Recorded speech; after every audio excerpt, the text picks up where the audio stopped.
Sejam bem-vindos ao nosso canal.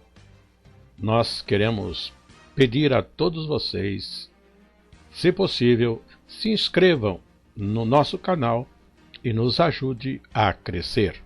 Também não esqueça de deixar ao final o seu like, se gostou ou não gostou do nosso estudo.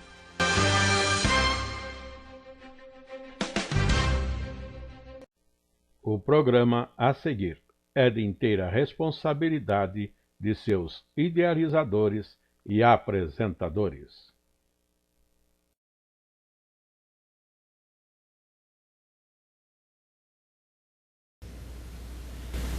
O que temos nesta oportunidade é o início de uma nova lição. A lição que temos estará no livro de Tiago. E vamos estar desenvolvendo, portanto, este nosso assunto, começando esta primeira lição com o título de Sabedoria de Deus para a Vida. E o nosso estudo de hoje está dentro do texto do primeiro capítulo, dos versos 1 a 12, como leitura bíblica em classe e também de nosso estudo nessa nossa reunião. A lição em si, sabedoria de Deus para a vida. E destinada a esta lição é para as classes de jovens e de adultos da escola bíblica dominical. Mas o nosso texto áureo é importante considerarmos em todo momento, de que tomamos o verso 5 como texto áureo, aquilo que temos como destaque nesse texto. E diz a palavra: e se algum de vós tem falta de sabedoria, peça a Deus, que a todos dá liberalmente, e não o lança em rosto, e ser-lhe-á dada. Tiago, capítulo 1 e o verso 5.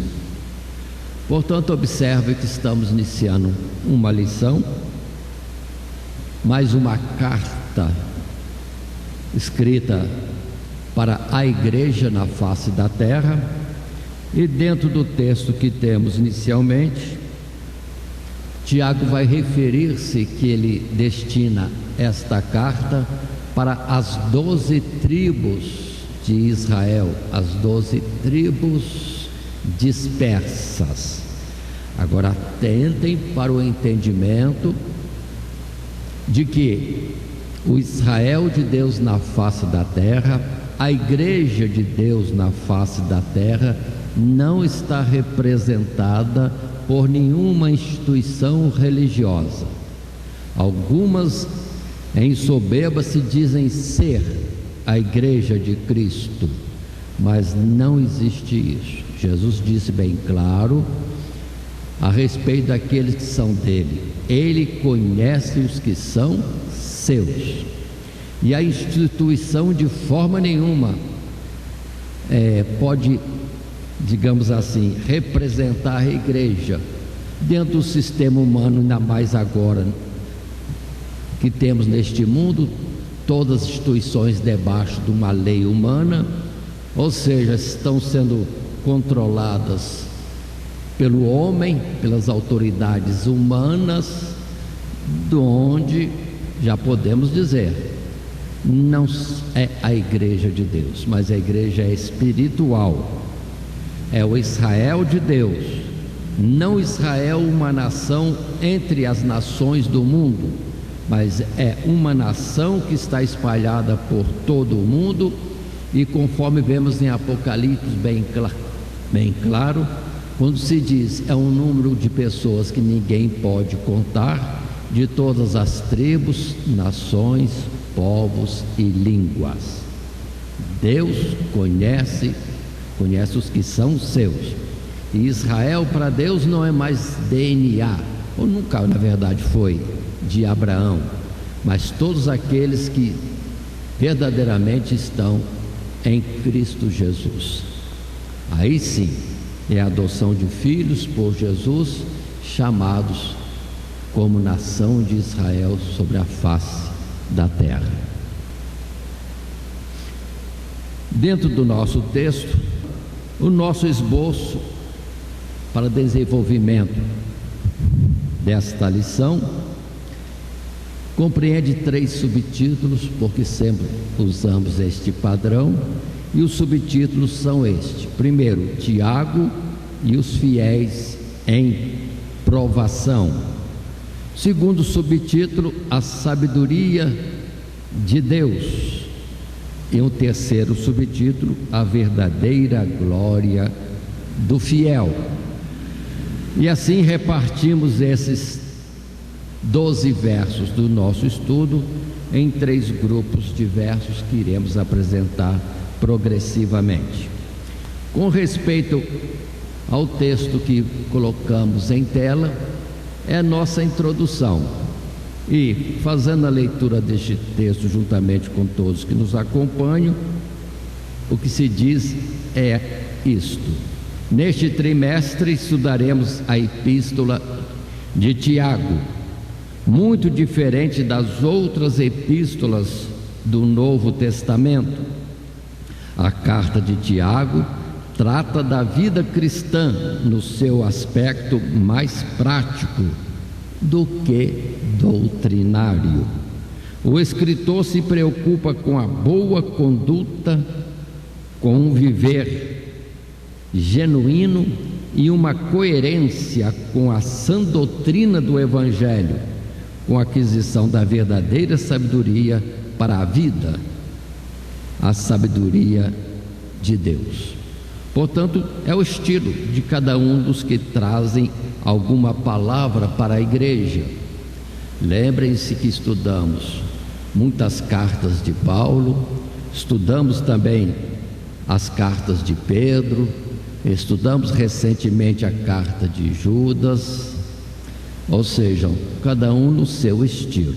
E Tiago tem a sua carta, que é mais colocando pontos firmes, práticos, para que possamos estar atentos.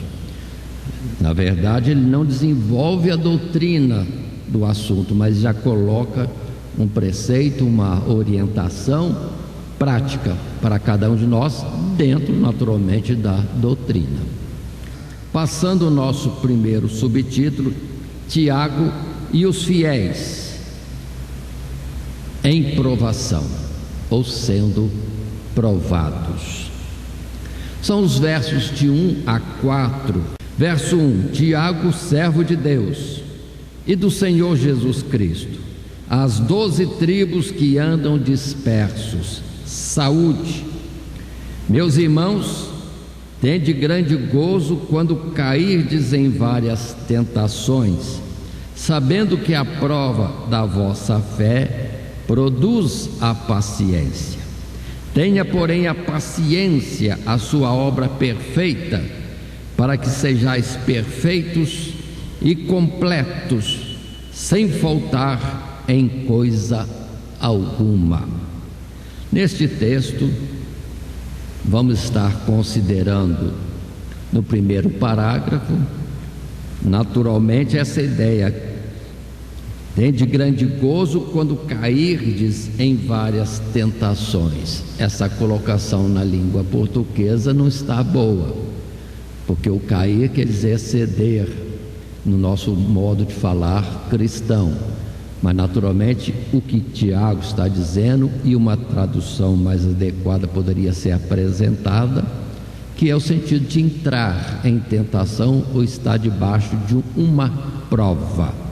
Aí sim é sinal de que este está sendo testado, está sendo moldado, está dentro de uma operação de Deus para crescimento.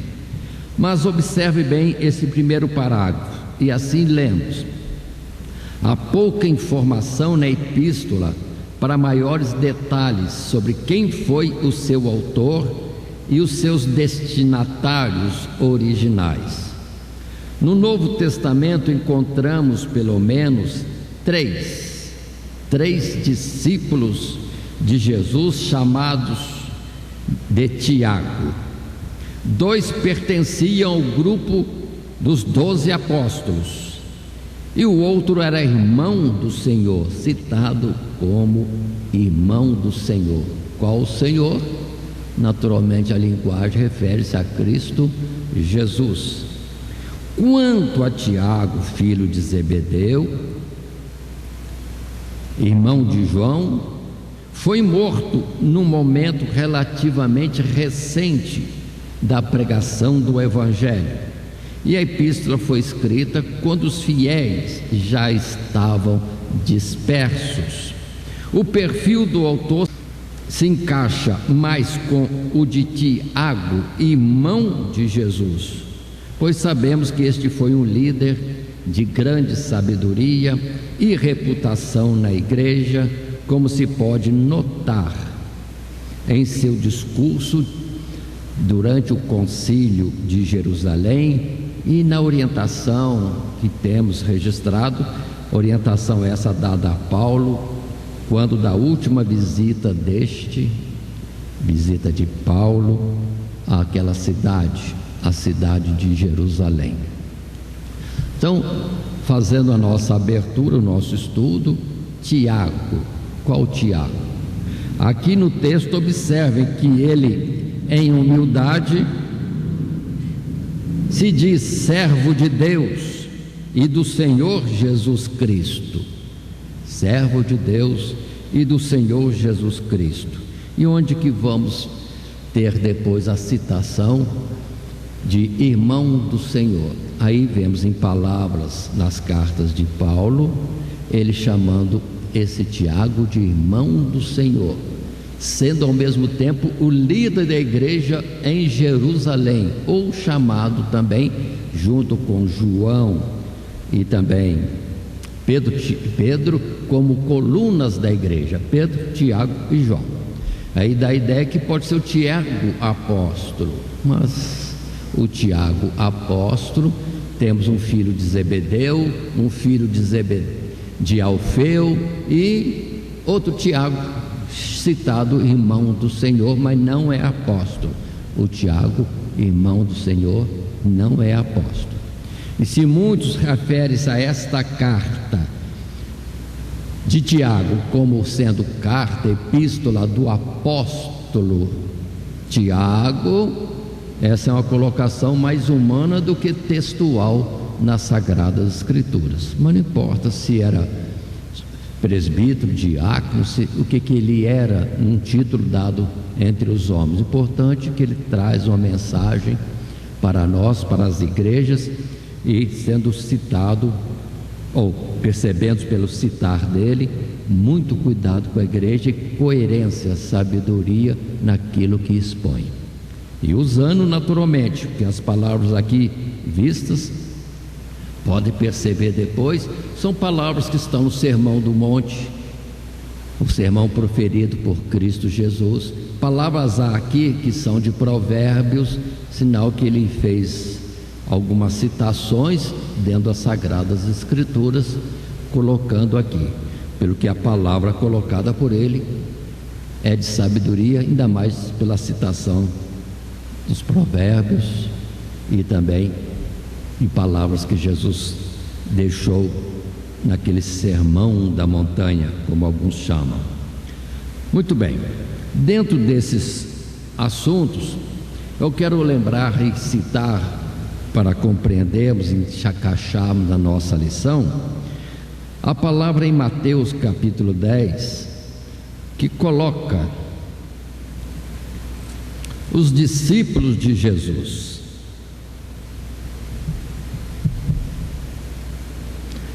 Nos versos 2 e 3. Estamos com a Bíblia aberta?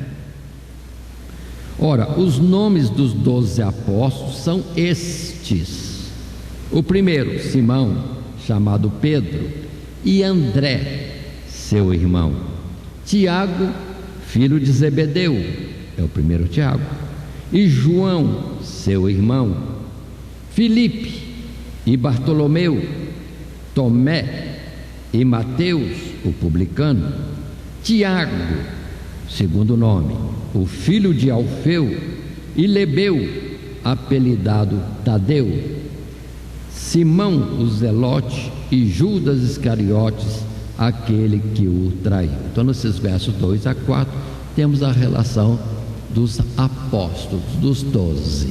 Mas atentem que nos outros textos também dos evangelhos, os 12 são citados com nomes diferentes, justamente aquela ideia de ter nomes de uso de uma forma e outra, como por exemplo, o Mateus é chamado no outro lugar de Levi, sendo ele um publicano, e lá na colocação em outra parte, como aquele que era o que estava na cobrança dos impostos, como funcionário do governo, e Jesus tirou-o dali, dizendo: vem e segue-me. O que ele tinha de conhecimento de Jesus, ou em que outra oportunidade estiveram juntos, não é citado nas Sagradas Escrituras, mas Jesus chegou, chamou e largou tudo e seguiu a Jesus, e permaneceu toda a sua vida como apóstolo depois do Senhor. Muito bem, nós temos vários versos apontados na nossa lição, no nosso material de classe que é distribuído, mas eu faço mais a menção desses versos, como esse agora de Mateus 10, e depois, para a gente entender o que aconteceu com um dos Tiagos apóstolos, é a palavra que nós temos em Atos capítulo 12. Sim, Atos capítulo 12, os primeiros versos. Por aquele mesmo tempo, o rei Herodes estendeu as mãos sobre alguns da igreja para os maltratar, e matou a espada Tiago, irmão de João.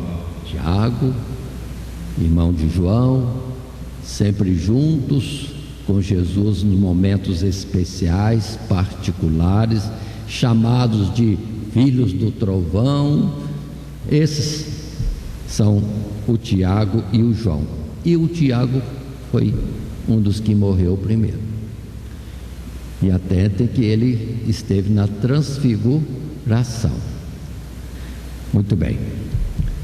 Mas continuando, outros versos estamos apontando em tela. Fica para os professores da Escola Bíblica Dominical selecionarem adequadamente, conforme o seu parecer, para utilizarem esses versos. Como em Atos capítulo 8, verso 1, citado aqui, eu tenho uma citação mais à frente e fala da perseguição que se levantou contra a igreja, contra os fiéis, os que creiam em Cristo Jesus. Ainda não eram chamados de cristãos nessa época, e isso acontecendo depois da morte de Estevão. Então, uma dispersão que houve. Mas continuemos um pouco mais, passando a um novo subtítulo, no mesmo subtítulo, Tiago e os fiéis em provação, o parágrafo 2, e o texto em si diz para nós: Tiago escreve às 12 tribos que andam dispersas. Vamos ter o entendimento disso e reforçar este assunto, que é uma referência à dispersão dos hebreus após a destruição das 10 tribos do norte e do cativeiro das 2 tribos do sul. E mais recentemente, ou seja, na época de Tiago ou dos apóstolos com Jesus, a dispersão após a morte de Estevão. A dispersão representava para o judeu a triste condição sob a qual ele labutava como estrangeiro em terras estranhas. Mas uma vez que a igreja é o verdadeiro Israel de Deus, a designação é usada em alusão à sua peregrinação neste mundo, pois os crentes, quer sejam judeus ou gentios, estão longe da sua verdadeira pátria, a pátria celestial, e sujeitos ao sofrimento, perseguição e dificuldades enquanto trilham nas terras estranhas neste mundo. Vamos perceber ou guardar esse conhecimento que quando houve a repreensão de Deus sobre as 12 tribos, 10 tribos primeiramente, que seguiam a tribo de Efraim, e depois as duas, Judá e Benjamim, com sede em Jerusalém, foram espalhados pelo mundo, não ficou ninguém em Jerusalém, nem em toda a Judéia, tudo foi levado por Nabucodonosor. Mas passados 70 anos, retornaram. Se formos ver bem esse particular, não retornaram todos.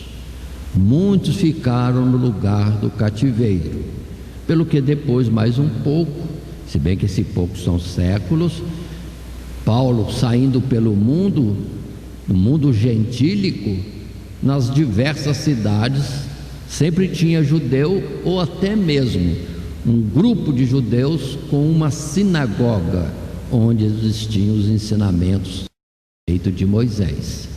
Não podiam ter rituais, que era só em Jerusalém, mas lá na cidade para onde foram espalhados e não retornaram para as terras de Israel, Canaã, ficaram, e lá havia sinagogas e tudo mais. Agora, em particular, nesse tempo, muitos foram expulsos de suas terras, perseguidos, começando em Jerusalém, após a morte de Estevão. Com isso, entendam que muitos seguidores de Jesus, dentre os judeus e depois também entre os gentios, começaram a ser perseguidos pelo mundo todo, e cada um fugiu como pôde. Em Hebreus capítulo 11 faz citação dos que andaram errantes pelo mundo, e nesse ponto podemos perceber um espalhar dos servos de Deus, que foi até bom, porque todos onde iam davam testemunho de Jesus e outros eram salvos.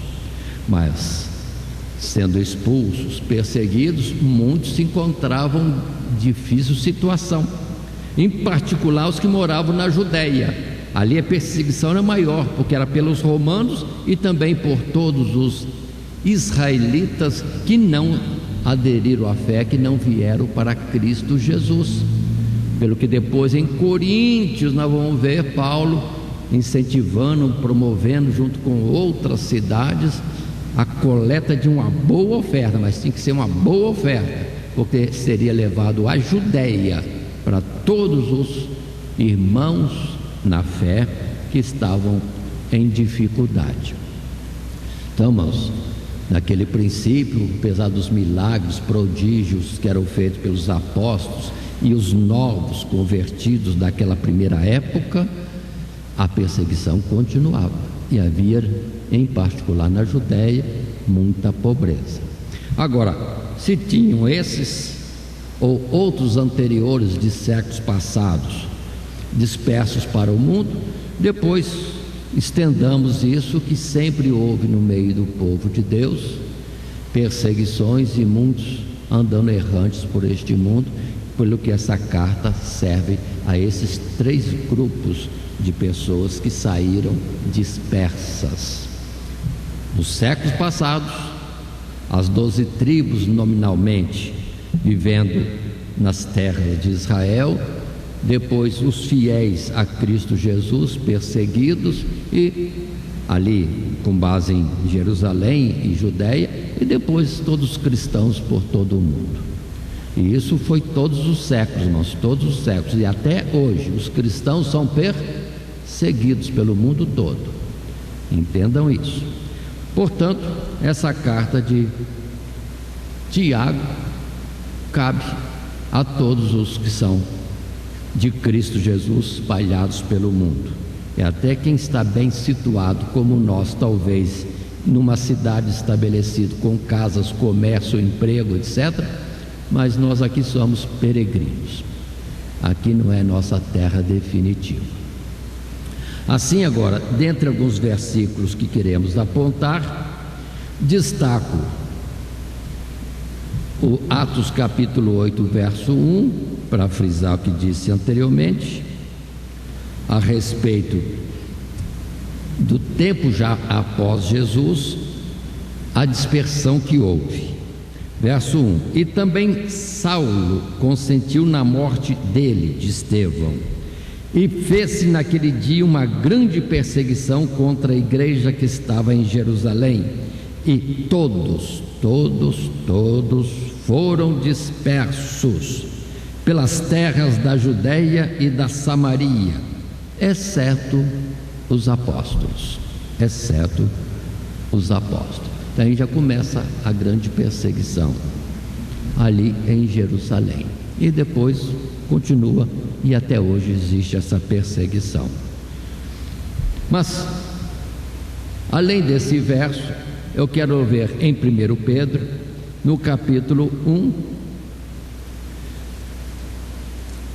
que Pedro também cita esses dispersos como sendo a igreja de Cristo Jesus, os fiéis a Deus, quando nos versos 1 e 2, que é a abertura da sua primeira carta, Pedro diz: Pedro, apóstolo de Jesus Cristo, aos estrangeiros dispersos no Ponto, Galácia, Capadócia, Ásia e Bitínia, eleitos segundo a presciência de Deus Pai, em santificação do Espírito, para a obediência e aspersão do sangue de Jesus Cristo, graça e paz vos sejam multiplicadas. Então observe, a igreja dispersa por todo o mundo. Pedro assim fala. Também temos essa citação de Tiago, e não se esqueça da carta aos Hebreus, que não era localizado fisicamente em lugar nenhum, mas naturalmente aos Hebreus, também espalhados por todo o mundo. Outros versos nós temos, mas mais uma vez fica a critério do professor analisar qual seria o verso ou os versos que ele faria uso durante a sua exposição. Continuando no terceiro parágrafo, nessa nossa lição, em tela nós temos mais um texto, e diz assim: portanto, é a um povo de Deus aflito e confrontado pelas adversidades desta vida que Tiago dirige suas palavras, lembrando os ensinos de Cristo Jesus. O sábio servo de Deus aconselha: tende grande alegria quando várias tentações vos forem enviadas. Observe que essa é uma versão diferente do que temos anteriormente. Em vez de caídes em tentação, nessa versão ficou mais acertado quando se diz: tende grande alegria quando várias tentações vos forem enviadas. A palavra tentação aqui tem o sentido de provação, teste, como esclarece o verso seguinte: a prova da vossa fé. Então, tentação como prova da fé, ou exercício da fé, poderíamos colocar assim. Enquanto o homem natural procura fugir de qualquer situação que lhe traga o senso de sua impotência e fragilidade, daquilo que o amor à própria vida considera ruim ou prejudicial, buscando a felicidade nos poucos, frágeis e temporários sucessos que alcança neste sentido, a sabedoria divina nos ensina a chamar tais coisas de provações e vê-las como necessárias para a aquisição da verdadeira felicidade. O homem natural tende a murmurar das aflições que não consegue evitar, ao passo que o fiel, mantendo tenazmente sua fé na bondade de Deus, extrai das dificuldades o aperfeiçoamento espiritual, que aqui Tiago resume na palavra paciência, e que redundam na aprovação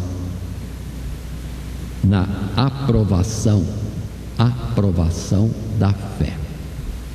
Então observe bem essa colocação que estamos fazendo e que Tiago disse quando ele falou: tende grande gozo quando lhe vier a tentação ou a provação. Tende grande gozo. E o texto nosso estava considerando isso, que a tendência de muito é fugir de alguma coisa que lhe possa ser incômodo. Mas dentro do conhecimento do poder de Deus, do controle absoluto de Deus, da nossa vida está totalmente na mão de Deus. Percebamos isso. Quem é sábio, quem está ligado ao Senhor, entende que tudo isso é benéfico. Por isso que Paulo chega àquele ponto, sendo atribulado de alguma forma e tendo orado ao Senhor a respeito da tribulação que passava, Jesus lhe responde: a minha graça te basta, porque o meu poder se aperfeiçoa na tua fraqueza. E observe que ele não ficou fazendo muita oração, muito tempo em súplica diante de Deus para lhe tirar o espinho na carne. Ao contrário, ele pede 3 vezes, orou 3 vezes, o Senhor já respondeu. Então ele fala ao contrário: então vou me alegrar nas tribulações, na minha fraqueza, porque assim se aperfeiçoa em mim o poder de Deus. Observe o nível que Paulo alcançou. E observe ainda que quando ele vai levar as ofertas para Jerusalém, que nós falamos, ofertas as que seriam distribuídas por toda a Judéia, profetas pelo caminho da viagem dele diziam que ele seria preso em Jerusalém e que os seus dias não seriam bons naquela caminhada para Jerusalém. Um crente normal já viria, trocaria já o destino, já mudaria os planos, já ia embora. E Paulo nada. E diz para todos: não me deixem incomodado, angustiado, porque estou pronto não somente a ser preso, mas até a morrer pela causa de Jesus. Ou seja, ele não fugia da possibilidade de um problema à frente. Não, ele continuava firme no propósito de fazer o que tinha que fazer. Naturalmente, não vou pensar que é imprudência dele. Os profetas falaram que ele iria sofrer e ele não correu. Se o profeta dissesse que Deus estava dizendo para ele não ir, certamente que ele não iria, que já tem uma ordem expressa para não ir. Mas só aviso de que aquela caminhada seria com dificuldade, com prisões e etc, etc, etc. Como também Jesus Cristo, irmãos, ele sabia de toda a paixão e morte, sabia tudo, mas fugiu?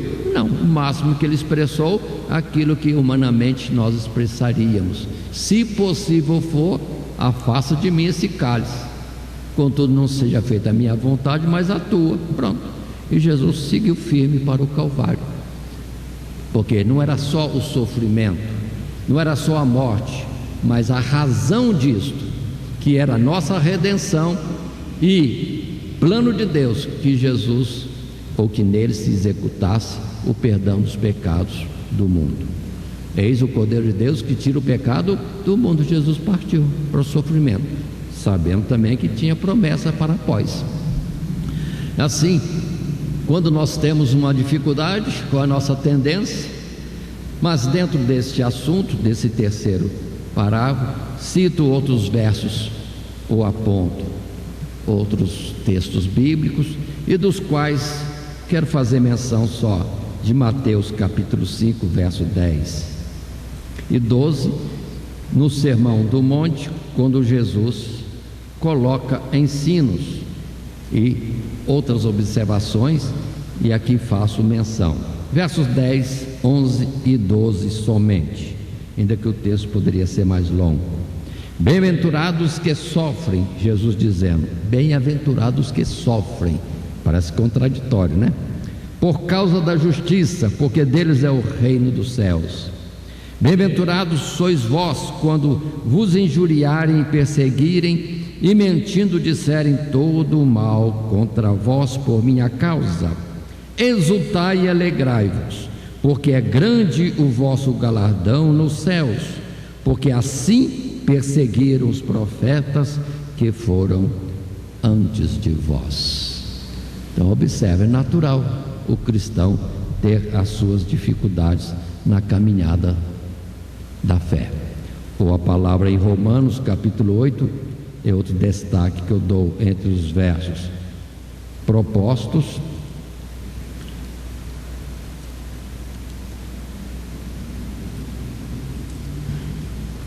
Romanos 8, versos 24 a 28.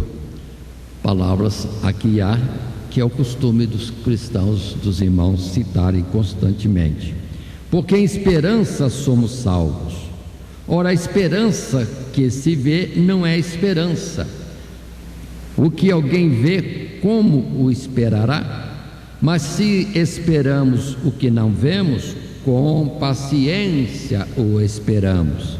E da mesma maneira também o Espírito ajuda as nossas fraquezas, porque não sabemos o que havemos de pedir como convém, mas o mesmo Espírito intercede por nós com gemidos inexprimíveis. E aquele que examina os corações sabe qual é a intenção do Espírito, e é Ele que, segundo Deus, intercede pelos santos. E sabemos que todas as coisas contribuem juntamente para o bem daqueles que amam a Deus, daqueles que são chamados por seu decreto. E segue a palavra, dando mais consolo e confirmação de que não precisamos temer as lutas, dificuldades, as provas que nos sobrevêm, porque é prova dessa mesma fé. Precisamos entender, Deus tem um plano, Deus permitiu. Deus não aflige ninguém sem uma razão. Não vamos considerar como pecado como alguns julgaram a Jó. Nada disso. Simplesmente, como Paulo e outros mais sofreram. Mas foi para eles crescimento na fé, no conhecimento da forma de agir de Deus, de que Deus não perde coisa alguma, batalha alguma, e que tudo aquilo que Deus anunciou, nada pode impedir, dificuldade nenhuma, nem mesmo a morte. Se preciso for, Jesus ressuscita de novo e põe a gente no caminho para caminhar. Ou seja, está tudo na mão de Deus. Temos fé para isso? Então consideremos essas expressões que estamos falando e colocando. Mas continuando, agora passando um novo subtítulo, que é o segundo da nossa lição, dentro do nosso esboço, do nosso desenvolvimento, que é a sabedoria de Deus, que são os versos 5 ao 8, e que leio antes de nós termos o texto da nossa lição impressa. Tiago, capítulo 1, versos 5 a 8. E se algum de vós tem falta de sabedoria, peça a Deus, que a todos dá liberalmente, e não o lança em rosto, e se-lhe-á dada.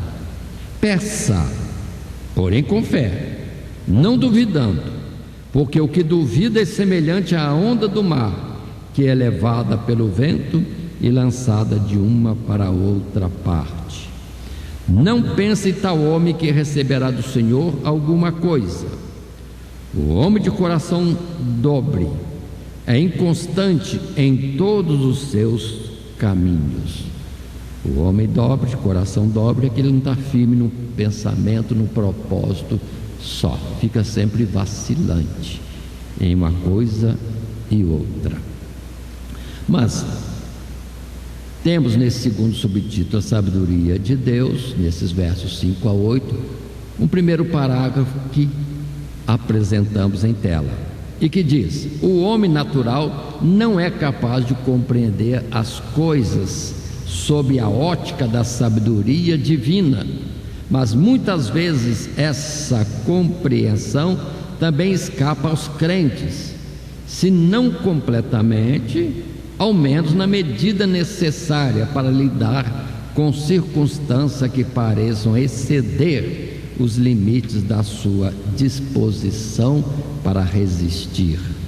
Ao que Tiago responde lembrando a liberalidade e boa vontade de Deus em suprir essa falta a todos os que a pedirem. Afinal, a sabedoria divina nada tem a ver com conhecimento intelectual, nem com experiência de vida, e ela só pode ser achada por aqueles que temem a Deus e desejam experimentar a única felicidade permanente possível nesta vida. Sabedoria de Deus é o nosso texto. Todos têm esse alcance, o que temos colocado aqui, que não, nem todos. Às vezes Deus nos deixa no limite porque precisamos sentir o impacto daquilo que nos é contrário e aguardarmos, ou forçadamente temos que suportar até de fato um livramento, que a gente poderia dizer um milagre, um prodígio de Deus aconteceu, um socorro especial de Deus em nosso favor. Vamos lembrar que Paulo, que eu citei aqui há pouco, como um homem de entendimento, sabedoria e que não tinha medo de nada, enfrentava tudo, mas ele também testifica em certo lugar que até da fé ou da vida se desesperou, até da vida se desesperou. Ou seja, a tribulação, a aflição foi grande, que ele nem via como Deus poderia livrar, que seria morto mesmo. Até da vida se desesperou, mas depois ele vai dizer, para aprendermos que está tudo na mão de Deus mesmo.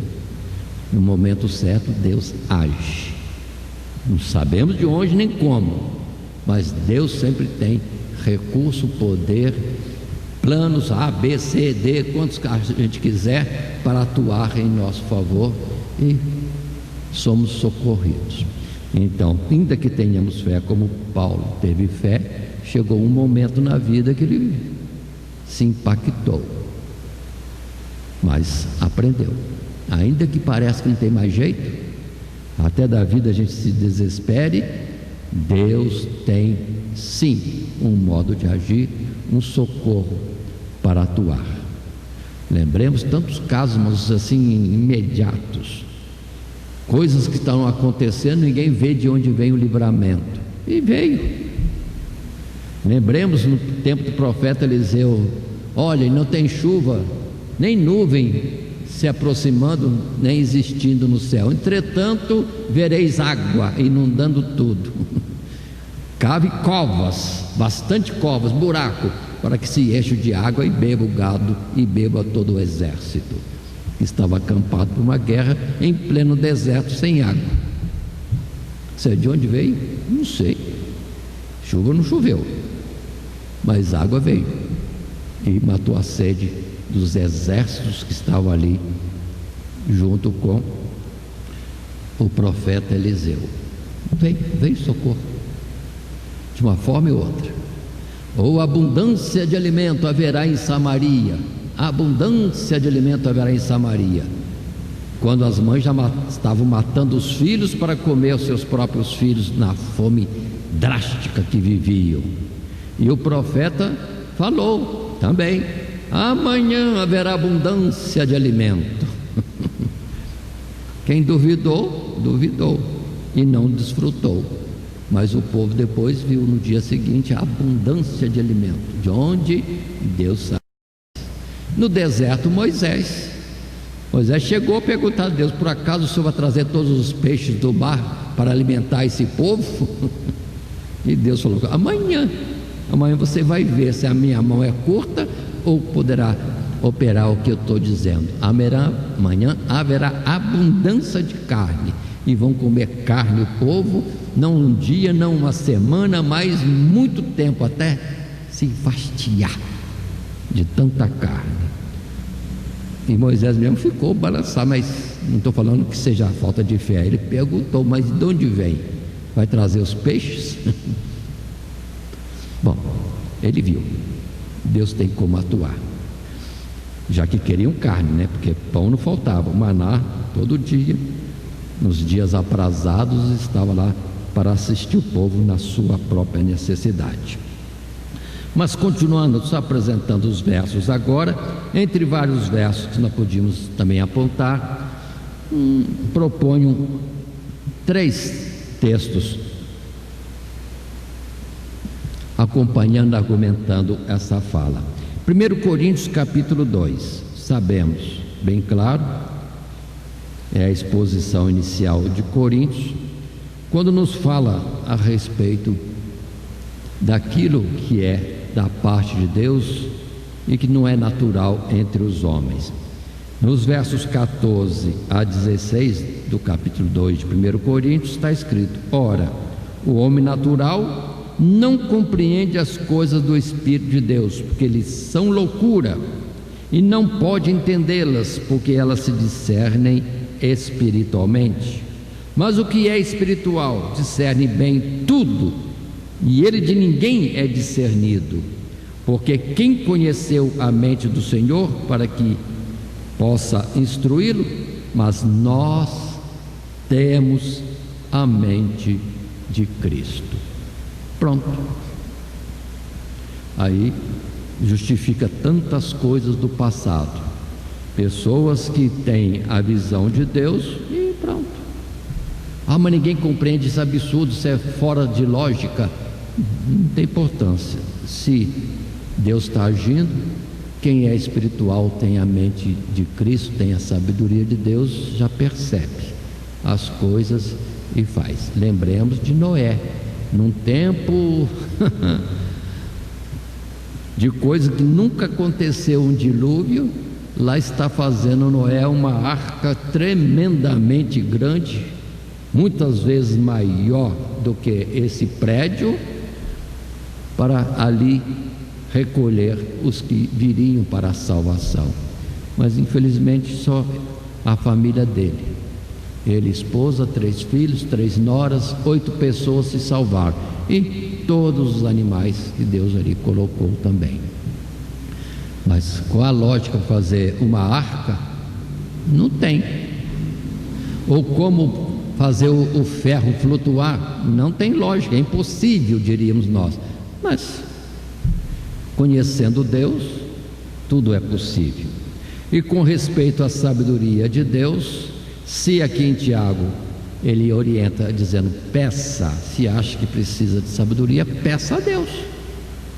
Agora, o destaque da sabedoria encontramos em Provérbios, em muitos versos, muitos versos, mas eu quero apontar e ler aqui uns poucos, como primeiramente verso 1, verso 7, um verso tão importante e conhecido, quando diz: o temor do Senhor é o princípio da ciência, os loucos desprezam a sabedoria e a instrução. O temor do Senhor é o princípio da ciência, e em outro lugar colocado melhor, o temor do Senhor é o princípio da sabedoria. Continuando, outro verso, capítulo 3, verso 13 a 18, um texto mais longo, mais bonito, para a gente ver como é importante a sabedoria. Diz para nós: bem-aventurado o homem que acha sabedoria e o homem que adquire conhecimento, porque melhor é a sua mercadoria do que a mercadoria de prata, e a sua renda do que o ouro mais fino. Mais preciosa é do que os rubins, e tudo o que podes desejar não se pode comparar a ela. Aumento de dias há na sua mão direita, na sua esquerda riquezas e honra. 17. Os seus caminhos são caminhos de delícias, e todas as suas veredas paz. É árvore da vida para os que a seguram, e bem-aventurados são todos os que a retêm. Aí está a sabedoria. Não confundo sabedoria com fazenda, posse de riquezas, nada disso. Sabedoria, sabedoria. Em Provérbios, muitas explicações. Houve uma cidade em que havia um sábio. O poder do exército, a riqueza de todos, a autoridade do rei não livrou a cidade, mas um homem sábio agiu, pronto, e livrou toda a cidade. Depois ele voltou para o seu anonimato, todo mundo esqueceu do velho sábio, mas estavam vivos. Ou seja, se não fosse a sabedoria daquele homem, não existiria ninguém naquela cidade. E, colocado essas palavras, professor, tantos versos aí apontados, depois verifique qual seja mais adequado para a sua ministração. Ainda do nosso material de classe, um parágrafo segundo, nesse subtítulo, a sabedoria de Deus. Lembrando que os textos que eu leio e apresento em tela são resumos daquilo que está nesse material dado aos professores. Então, nesse parágrafo segundo, é interessante notar que muitos estão prontos a crer piamente e determinar o fim de uma dada adversidade, desprezando a oportunidade de crescer espiritualmente. E por isso mesmo tem dificuldade em valorizar e buscar com fé a sabedoria divina, tão preciosa para julgar tais situações, para perseverar, para se alegrar na esperança da aprovação, para discernir o escape oportuno vindo de Deus. Aquele que pede sabedoria com fé a receberá, não duvidando da bondade divina, e não se entrega ao desânimo e à desesperança ante a incerteza ou aparente gravidade da sua aflição. Lembremos, quantos exemplos podemos ter disso? Homens que receberam sabedoria de Deus. Falando de Paulo, é um que recebeu sabedoria de Deus, do que Pedro que testifica. Pedro falou coisas difíceis de entender, segundo a sabedoria que Deus lhe deu. Lembremos de Salomão, ainda novo, sem experiência de vida.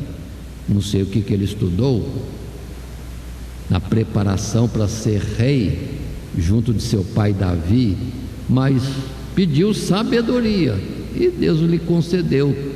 Com alegria, Deus teve prazer no pedido de Salomão, deu sabedoria, e depois o que ele não pediu, Deus deu também, riqueza. Portanto, observem, Deus tem prazer em distribuir, mas nós temos fé para pedir a isto, confiando que receberemos, é a questão.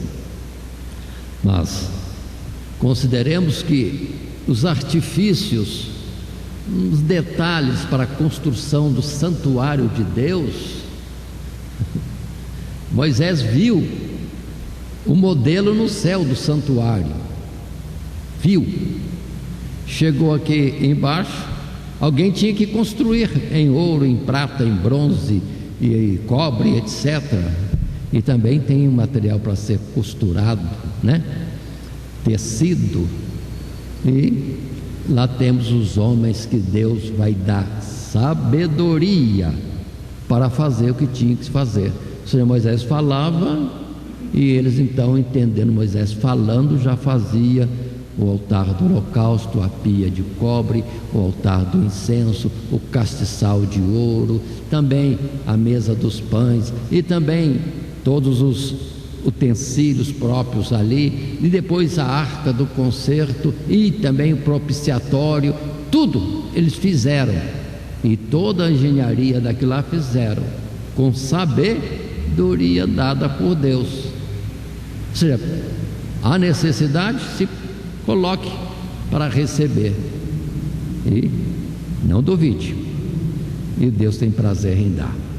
O verso que eu aponto ou o texto bíblico que aponta para lembrarmos da necessidade de fé, a palavra em Hebreus capítulo 11, verso 6, que já sabemos muitas vezes até mesmo de cor.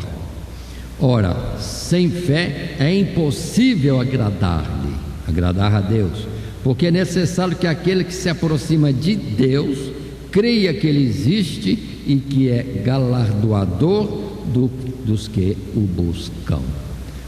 Mais uma vez, neste subtítulo 2,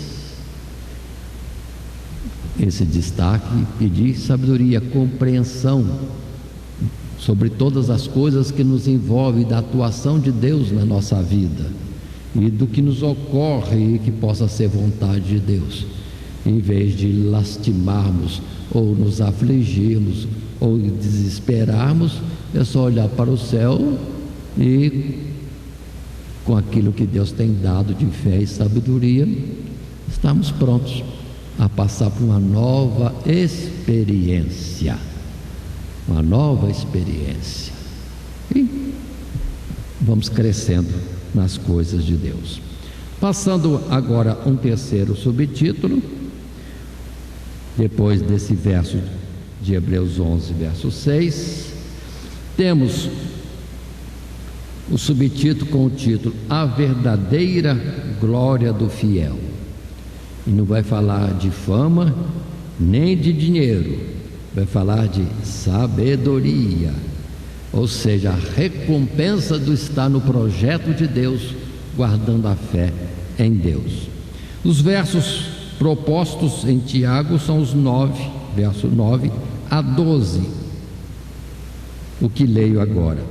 Mas glorie-se o mão abatido na sua exaltação, e o rico em seu abatimento, porque ele passará como a flor da erva, porque sai o sol com ardor, e a erva seca, e a sua flor cai, e a formosa aparência do seu aspecto perece.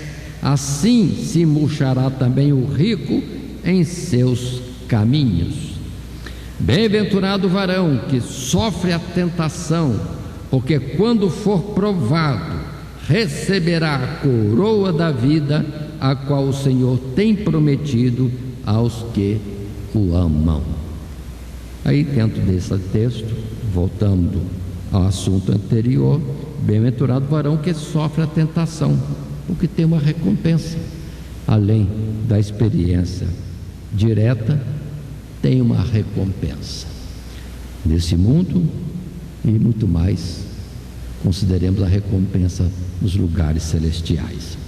E o primeiro parágrafo nosso, nesse terceiro subtítulo, a verdadeira glória do fiel, podemos estar considerando, e faço a leitura. As palavras deste verso parecem refletir algo das provações que sobrevinham aos crentes da dispersão. Muitos deles deviam padecer pobreza ou até miséria, mas como o sábio servo do Senhor havia exortado, que o fiel pobre, quanto às coisas deste mundo, julgue, entenda, a condição à luz da sabedoria do Senhor, e se preocupe em abastecer seu coração com as riquezas do seu conselho. Se entender que essa e outras condições aflitivas são para o seu aprimoramento espiritual, e que a prova da sua fé terminará com o glorioso coroamento para a sua vida eterna, então sua condição não é de abatimento, mas de exaltação sobre o que deveria se gloriar no Senhor. Agora, outra vez, se entendemos isto, é tempo, portanto, de nos alegrarmos em Deus. Entendemos a glória que está sobre nós, de uma operação de Deus, difícil para entender no momento, mas depois, o peso excelente de glória. Podemos olhar para nós, quantos objetos estão aqui, quantos bancos, cadeiras, Pedestais, microfone, caixas de som, tanta coisa. Mas para chegar a um ponto disso estar pronto e ser útil para nós homens, os materiais sofreram terrivelmente. A madeira do banco, primeiro a morte da árvore, depois o corte da madeira. Se fosse nós essa madeira, coloquemos nós como essa madeira, estaria doendo? E todo o processo para tirar de um tronco as tábuas, depois o processo de lixamento e mais cortes para colocar na medida certa, tanta coisa. Esta árvore sofre, mas no final é alguma coisa útil. Isso os homens fazendo. Observe que para obter uma porção de metal que pode compor uma grade, uma porta de ferro, quanto trabalho! Começa lá desmoronando os morros, ou talvez parecendo montanhas de Minas Gerais, tirando terra e mais terra que tem teor de ferro ou de minério de ferro. Transporta longamente aquilo, põe em alta temperatura no forno. Depois de ter um metal, ele está bruto ainda, vai passar por pancadas e mais temperaturas e outras misturas, e vai embora, sendo forjado de diversas formas até sair uma peça que seja útil no propósito do homem. Só que isso é material. Agora coloquemos espiritualmente. Nós somos instrumento de Deus. Estamos num processamento, somos a árvore, somos o metal que Deus vai trabalhar, e Deus não vai poupar não, vai ficar pronto no ponto certo, não para antes. Deus não para antes, senão não fica pronto o objeto, e nós temos que entender e suportar e crer que o final vai ser muito bom. E isso falando materialmente. Agora colocando espiritualmente, não é para a morte e nem para deleite do Senhor, ainda que Ele tem deleite na nossa, vamos dizer, salvação, no nosso crescimento, mas é para nós mesmos sermos aperfeiçoados e depois alcançarmos o nosso lugar na eternidade. Então é operação, que ainda que pareça no momento ser para a morte e traga dor e supostos prejuízos, o final é a abundância de vida, vida com abundância, vida eterna e glória nos lugares celestiais. Então esse microfone, se fosse vivo, eu ia ficar alegre, compreendendo para que ele está sendo útil nesse momento, para transmitir a palavra de Deus em bom e alto som ao alcance de muitos, tanto os presentes como os que estão online. Mas ele é morto, mas nós somos vivos e somos instrumentos de Deus, peças, membros de um corpo vivo que vai estar consciente de tudo que Deus fez numa eternidade. Então soframos o corte da árvore, martelo, machado, que mais? Prego entrando, que mais? Serra, que mais? Lixa, que mais? Suporta. O banco será vivo no projeto de Deus, não será morto, e muito útil por toda a eternidade. Essa é a verdade que precisamos estar compreendendo. E dentro de versos que podemos colocar como modelo, eu propus 2 versos, e acho bom estarmos lendo esses 2 versos. Em 2 Coríntios, no capítulo 4,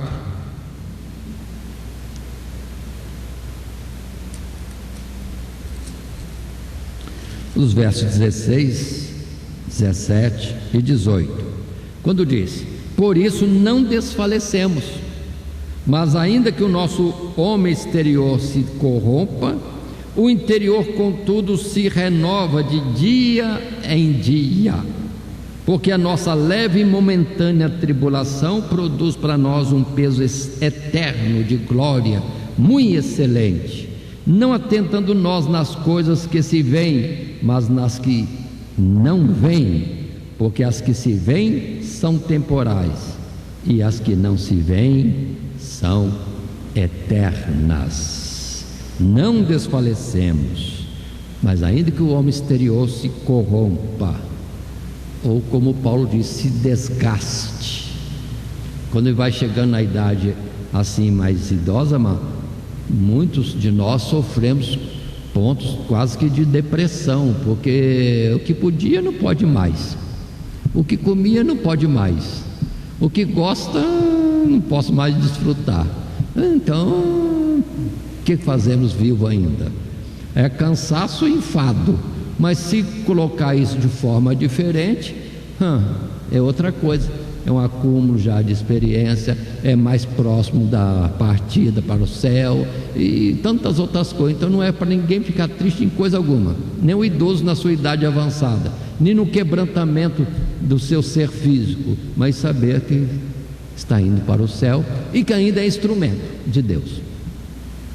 Eu não vou citar o nome, mas fiz uma visita ao irmão que está com bastante idade, mas bastante, e preso praticamente numa cama, e ele conversou com o Senhor, estava conversando, e eu agora, Senhor, aqui na cama, prostrado na cama, posso fazer nada, mas Deus conversou com ele, falou que estava com ele e que ele era útil. As orações, principalmente as intercessões, né, irmão, dele eram ouvidas. Então, que bom que ele fique velho por muitos anos, e só na cama, mas lúcido, orando, clamando por cada um de nós, pela igreja do Senhor, que muitas vezes os novos, quando oram, perdoa, viu, irmãos? Mas só como um título e exemplo assim, às vezes a gente está preocupado mais com a nossa vida, com o bem-estar, com o dia a dia deste mundo, mas o idoso, pelo menos percebi isso em alguns irmãos idosos e que se dedicaram à oração, é a preocupação mais com a igreja, com os filhos, com os netos, com os outros, porque para ele já não tem mais nada nesse mundo mesmo. Para que vai orar por saúde? Sabe que não vem mesmo? Para ser jovem não vai fazer isso, Deus não quer, Ele quer dali para frente. O que Ele quer? O bem daqueles que Ele ama, daqueles que conhece. E isso diante de Deus, ou seja, uma petição isenta de uma mesquinhez, mas vendo bem para os outros, no clamor a Deus, maravilha. E nisso esse irmão idoso teve ânimo, não tirou, vamos dizer assim, a situação débil dele, a fraqueza dele, está na cama, agora está tendo entendimento. Deus está comigo, apesar de eu ser o velho. É o que Davi disse: fui moço, hoje sou velho, mas nunca vi um justo ser desamparado. E perdoe por ser mais necessitado, acho que Deus acompanha mais de perto, né? Porque é uma debilidade constante, não existe exaltação, orgulho, mas um abatimento total. E no abatimento, como disse Paulo, o poder de Deus se aperfeiçoa. Que possamos entender isso. Mas também em Pedro, na carta de Pedro, no capítulo 4, Pedro também coloca algo assim, para nós entendermos, sermos sábios quanto o que passa conosco. Diz Pedro, capítulo 4, verso 12 a 14 da sua primeira carta: amados, não estranheis a ardente prova que vem sobre vós, para vos tentar, como se coisa estranha vos acontecesse, mas alegrai-vos no fato de serdes participantes das aflições de Cristo, para que também na revelação da sua glória vos regozijeis e alegreis. Se pelo nome de Cristo sois vituperados, bem-aventurados sois, porque sobre vós repousa o Espírito da glória de Deus. Por isso que Paulo diz: me alegro nas tribulações, porque a tribulação traz experiência, experiência traz paciência, e o processo se desenvolve. Muito bem, colocado esses versos, indo para o último parágrafo do nosso estudo, no subtítulo também terceiro, que é a verdadeira glória do fiel, o parágrafo segundo aqui diz para nós: a sorte daquele que é rico quanto aos bens desta vida, mas não é rico para com Deus, é exposta aqui mais como um alerta aos fiéis. A palavra é dirigida aos fiéis para alertá-los de que não deve cobiçar o caminho do rico, acumulando-se de tesouros para evitar toda a adversidade que possa lhes sobrevir. O apóstolo cita a comparação feita por Deus em Isaías para ilustrar que a esperança e os esforços do rico são tão inúteis como a flor de uma erva sob o sol. Toda pompa, poder e beleza facilmente se esvaecerão, juntamente com aqueles que confiam nessas coisas. Ou seja, quantos que acumulam, quer ter dinheiro, bom emprego, melhor emprego, mais salário, melhor salário, achando que com isso vão vencer na vida, não vão ter problema de moradia, de falta de alimento, disso e daquilo, vão ter saúde. Pode tirar de ideia isso, porque não é riqueza que livra, não é mesmo. Não é mesmo. Observe no momento quanta gente partindo. Não interessa se tem dinheiro ou não. Ou seja, com o avançar dos dias na vida, envelhece e está partindo mesmo deste mundo. E o que tem para Deus? Ou a palavra que Jesus disse: e o que tens acumulado, para quem é? Louco. Esta noite pedirão a tua alma. E o que adiantou tudo isso? Mas aqueles que confiam nas riquezas anulam, rejeitam a intervenção de Deus, e a verdadeira solução para as suas necessidades está sendo desprezada nisso. Portanto, confiar em riqueza é perigo, é contrário à sabedoria. E temos as passagens de Paulo que já estudamos, e outras passagens mais sempre alertam que para o rico esse amor à riqueza é um laço, de onde vem todos os tipos de males também. Confiar nas riquezas. Mas se é um alerta, a palavra tem instrução aqui nesse aspecto.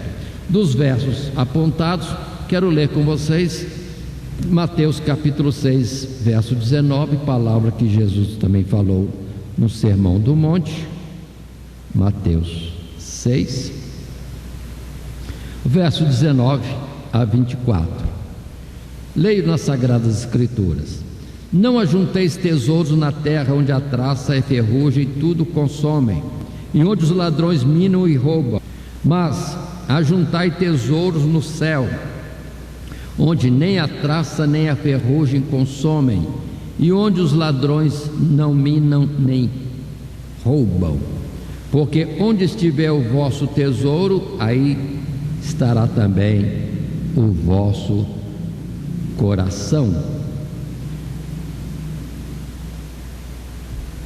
Avançando mais um pouco, a candeia do corpo são os olhos, de sorte que se os teus olhos forem bons, todo o teu corpo terá luz. Se porém os teus olhos forem maus, o teu corpo será tenebroso. Se portanto a luz que em ti há são trevas, quão grandes serão tais trevas? Ninguém pode servir a dois senhores, porque ou há de odiar a um e amar o outro, ou se dedicará a um e desprezará o outro. Não podeis servir a Deus e às riquezas. E é colocado aqui como idolatria, a Mamon, um ídolo, um deus da idolatria. Mas também temos em Timóteo, 1 Timóteo capítulo 6, uma instrução diferente, boa, porque muitos pensam que deve fugir da riqueza e desprezar a riqueza e o rico. Não, não é isso. O que o Senhor condena é o apego à riqueza, a confiança na riqueza. Lembre-se que ele deu para Salomão, sem Salomão pedir riqueza. Ele deu para Jó riqueza, Davi também teve riqueza, e quantos outros tiveram riquezas? Agora, aqui está uma colocação para os ricos, e que sejam mais ricos até, vivendo dessa forma. Verso 17 até o 19: mandas aos ricos deste mundo que não sejam altivos, nem ponham a esperança na incerteza das riquezas, mas em Deus, que abundantemente nos dá todas as coisas para delas gozarmos. Que façam o bem, enriqueçam em boas obras, repartam de boa mente e sejam comunicáveis. Que entesourem para si mesmos um bom fundamento para o futuro, para que possam alcançar a vida eterna. A utilidade da riqueza aí para um servo de Deus, um temente a Deus: ele, da sua riqueza, fazer o bem de alguma forma, para que depois lá no céu tenham muitos que possam dar testemunho que foram assistidos aqui na terra pelo tal rico, e isso como pontos positivos no céu.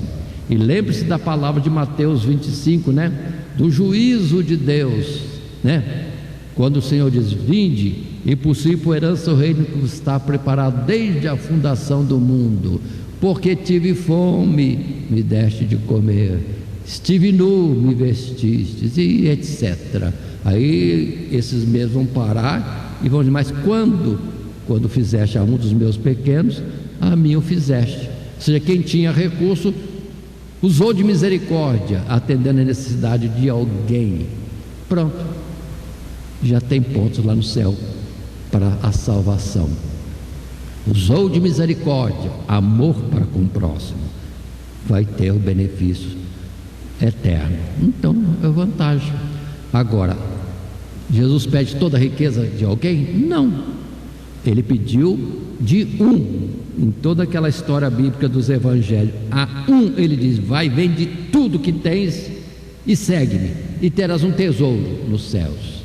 Porque este amava, estava apegado às riquezas deste mundo, então ele precisava se libertar disto, e se libertando disso, o céu estava franqueado para ele. Mas vejamos que temos Zaqueu. Era rico. Jesus pediu a ele toda a riqueza? Não. Jesus pediu alguma coisa? Não. E ele deu tudo? Também não. O que ele disse? Vou dar metade dos meus bens aos pobres. E se em alguma coisa eu fui desonesto ou incorreto com alguém, vou quadruplicar na devolução do direito do outro lesado. A ideia não é pegar tudo e dar. Vou para o céu, dei toda a minha riqueza. Não. Tanto que nós temos aquela passagem de Coríntios 13. Por acaso é dar tudo que é o amor? Não é bem isso. O amor é mais do que isso. Mas entendamos, um rico sábio, ele vai usar a riqueza dele para ser continuamente fonte de bênção para outros. Vamos imaginar que alguém aqui tenha milhões e milhões. Vou dar tudo para o pobre. Tá bom, se Deus te dirige nisso, vai. Mas se você administrar esses milhões, criar uma situação de uma empresa que faça que haja necessidade de empregados, que vai salariar muitos, sustentar famílias, você está beneficiando a muitos. A muitos.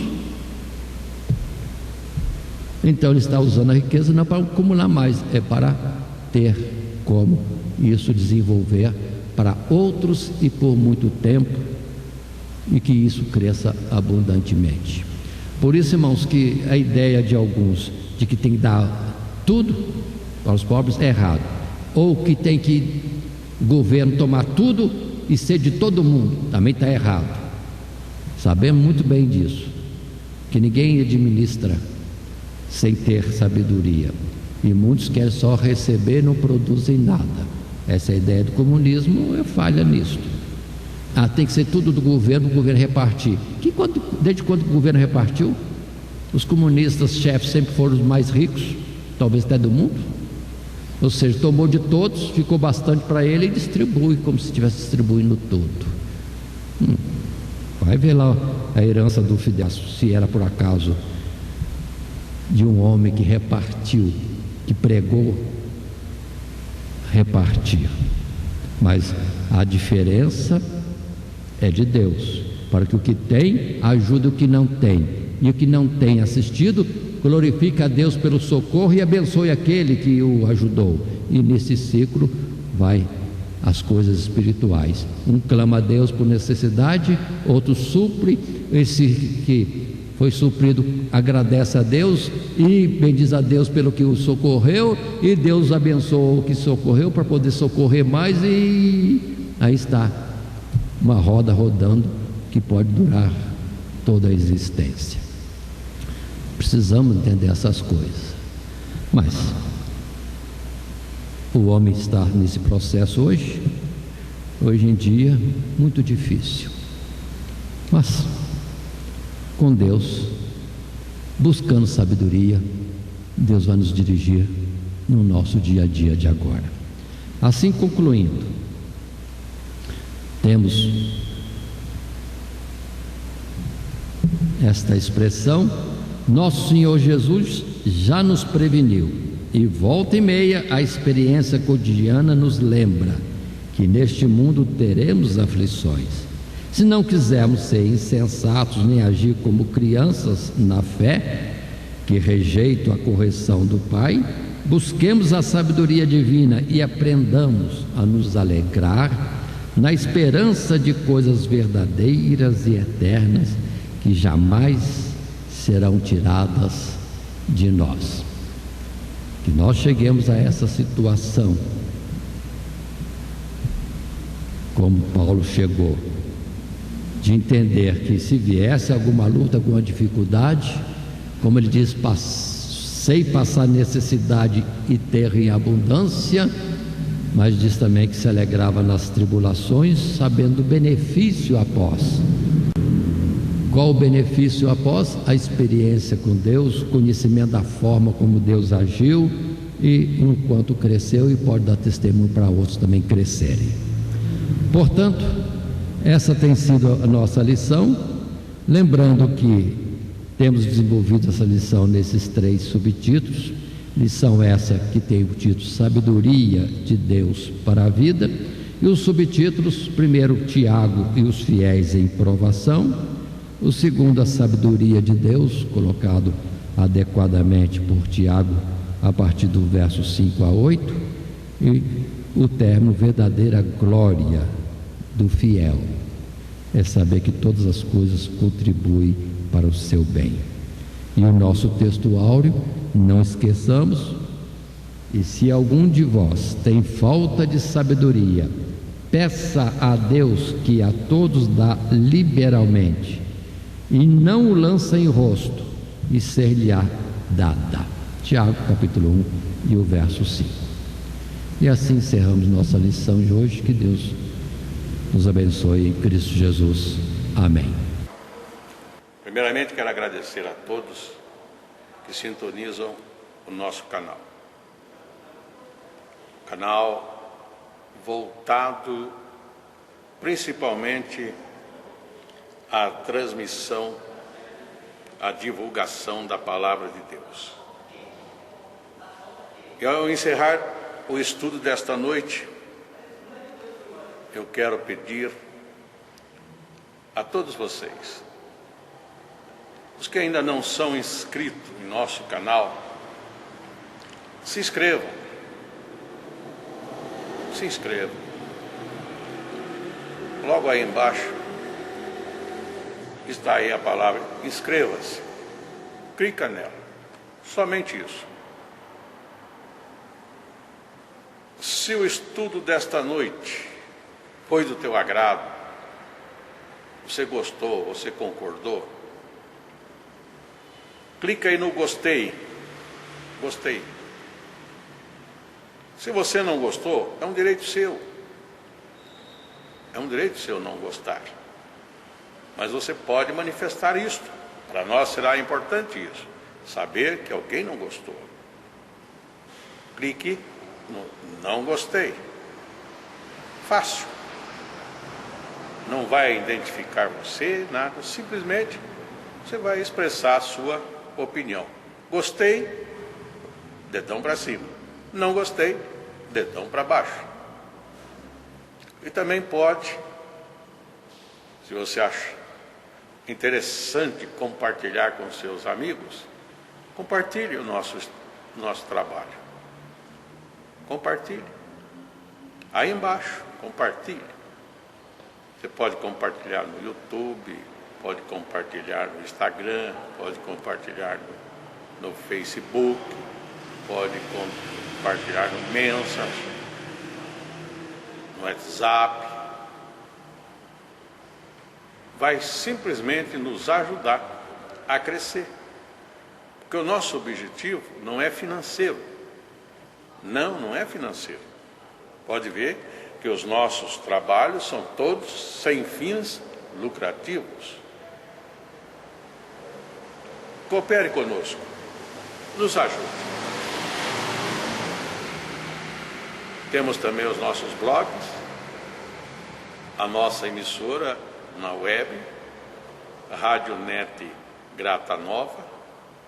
Tudo isso você encontra aí embaixo na descrição do nosso vídeo, do nosso estudo. Dá uma olhada, todos os endereços estão aí, junto à descrição dos nossos estudos.